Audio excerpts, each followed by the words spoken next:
태산이 시끄럽게 움직였었죠. 그리고 아주 시끄럽게 울기도 했었는데 바로 성완종 게이트였습니다. 그런데 두 명만 검찰이 문제가 있다고 해서 불구속 기소를 하는 그런 결론을 냈다고 합니다. 이 두 명이 누군지 지금부터 자세히 한번 짚어보겠습니다. 이동희 차장. 네. 자, 결국엔 나머지 사람들, 그동안 문제됐던 여러 사람들, 성완종 리스트에 적혀있던 사람들 중에 두 명만 그렇습니다. 죄가 있다. 맞습니다. 예, 어떤 내용인가요? 검찰 발표 내용만 먼저 좀 정리를 해주시죠.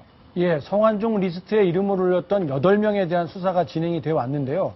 이 검찰 특별수사팀에서는 이 말씀하신 것처럼 2명에 대해서만 혐의가 있다라고 해서 기소 의견을 밝혔고요. 나머지 6명에 대해서는 모두 혐의 없거나 공소권 없음 이렇게 처분을 내렸습니다. 그렇군요. 기소가 기로 결정된 2명은 바로 홍준표 경남지사 그리고 이완구 전 국무총리 이렇게 2명입니다. 자, 이 2명에 대해서는 어떤 혐의가 있다 이렇게 검찰이 파악을 한 건가요? 예, 홍준표 경남지사 같은 경우에는 2011년도에 있었던 당대표 경선 과정에서 1억 원의 정치 자금을 수수했다 이런 혐의를 적용을 했고요.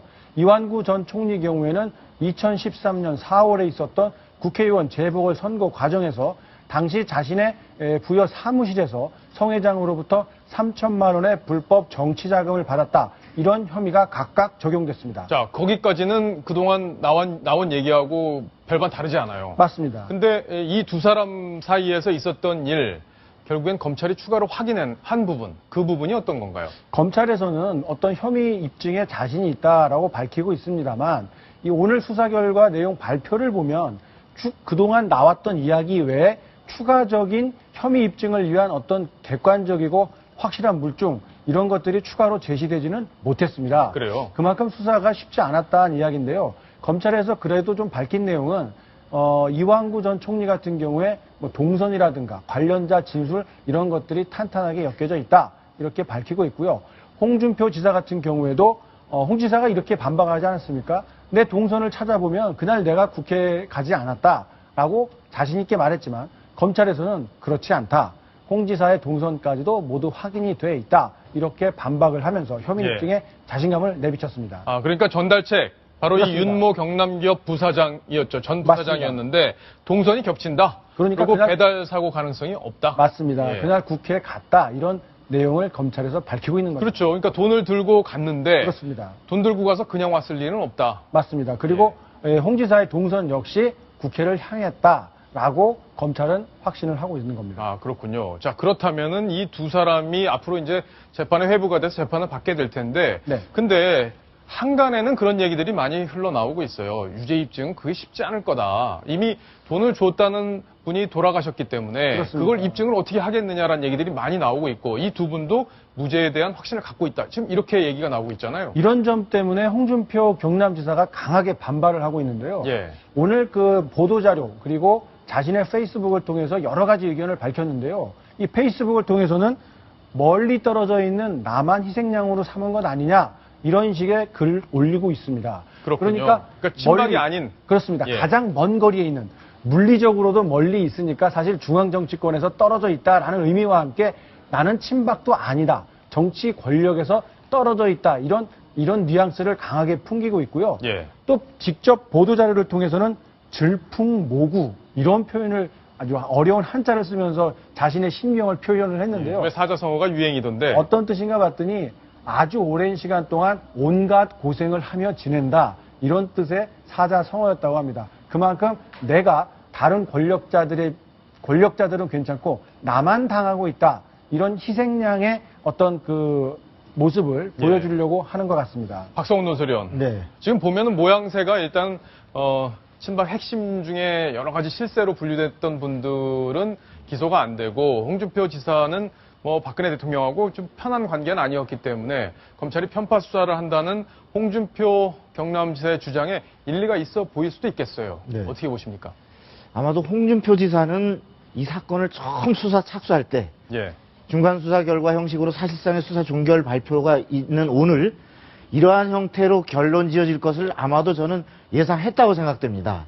그때 이미 왜 성완종 의원이 나를 거기다가 끼워 넣었을까?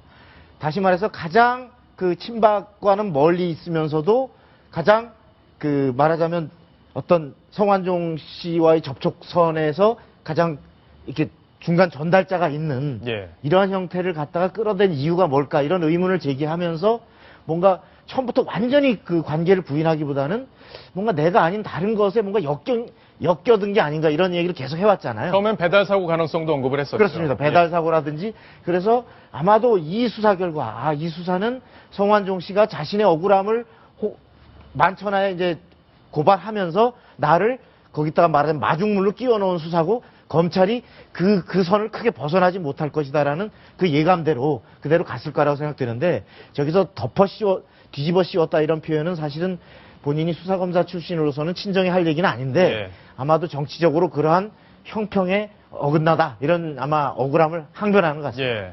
자, 오늘 보면 노건호 씨에 대해서도 검찰이 입장을 발표한, 노건평 씨죠. 노건평 씨.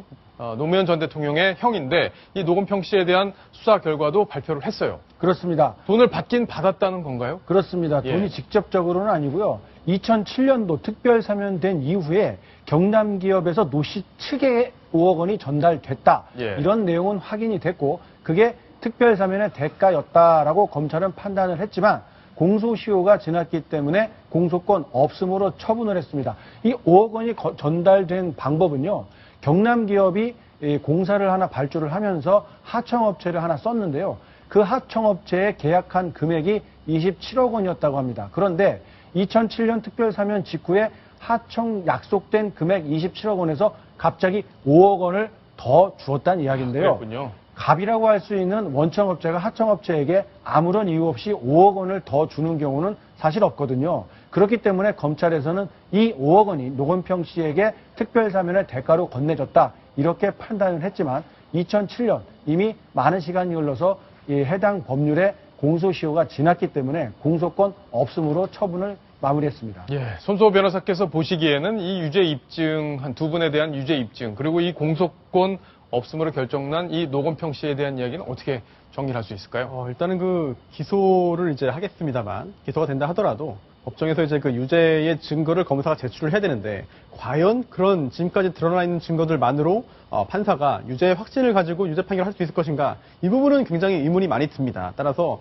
검찰에서 뭐 준비를 좀 더 하고 또한 추가적으로 가능하다면 수사를 해야겠습니다만 결과적으로는 검찰이 어느 정도 이제 실패의 가능성도 충분히 알고 있으면서 기소하는 것이 아니냐 이런 진단을 할 수 있겠고요. 또한 또 공소시효 관련해서는 일단은 공소시효 제도가 왜 있냐라는 점에 대해서 많은 분들이 불만을 가지고 있고 이해할 수 없다라고 하고 있습니다만 제도의 그런 취지도 장점은 있습니다. 하지만 이런 경우에는 수사를 해서 기소 못하고 또한 그 처벌하지 못한다 하더라도 진상을 규명하는 차원에서의 어떤 그 수사권의 활용 정도는 지금 국민들께서도 바라고 있고 또한 그런 것이 국가적인 차원에서도 진상 규명이 필요한 시점이 아닌가 하는 생각이 들기 때문에요. 검찰권 남용, 수사권 남용보다 국민의 알 권리를 충족시키는 측면에서 결정하는 것도 바람직하지 않았나 그런 생각도 듭니다. 예, 알겠습니다. 자, 검찰의 수사 결과 발표 이야기 여기까지 정리해드리겠습니다.